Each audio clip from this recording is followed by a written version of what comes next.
Supreme court ने सितंबर में होने वाली नीट और जेईई की परीक्षा को स्थगित करने की याचिका खारिज की। केंद्रीय मंत्री प्रकाश जावड़ेकर ने सभी राज्यों और केंद्र शासित प्रदेशों के वन मंत्रियों और सचिवों के साथ की वर्चुअल बैठक।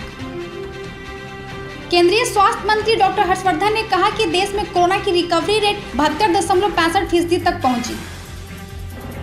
केंद्रीय मंत्री अर्जुन मेघवाल की अस्पताल से छुट्टी, कोरोना पॉजिटिव होने की वजह से एम्स में थे भर्ती। स्वास्थ्य मंत्री बन्ना गुप्ता का बयान, कहा कोरोना मरीजों की प्रताड़ना पर सरकार सख्त, जांच के नाम पर अधिक पैसा लेने वालों पर भी नजर। बिहार में 6 सितंबर तक बढ़ा लॉकडाउन, कोरोना मरीजों का आंकड़ा 1 लाख के पार। पटना में जदयू से निष्कासित श्याम रजक ने थामा राजद का दामन, तेजस्वी यादव थे मौजूद। पंजाब में जहरीली शराब पीने से हुई मौतों को लेकर अमृतसर में भाजपा ने राज्य सरकार के खिलाफ विरोध प्रदर्शन किया। मॉरिशस के समुद्र में भारी तेल रिसाव, भारत के चेतक, ध्रुव और हरक्यूलिस ऐसे कर रहे हालात पर काबू।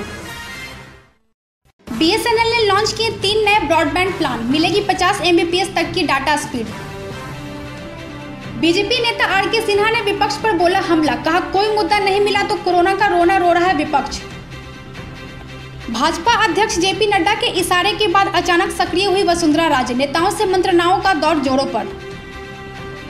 बीरभूम के पौष मेला मैदान में विश्व भारती विश्वविद्यालय की तरफ से बनाई जा रही बाउंड्री को नाराज लोगों ने गिराया।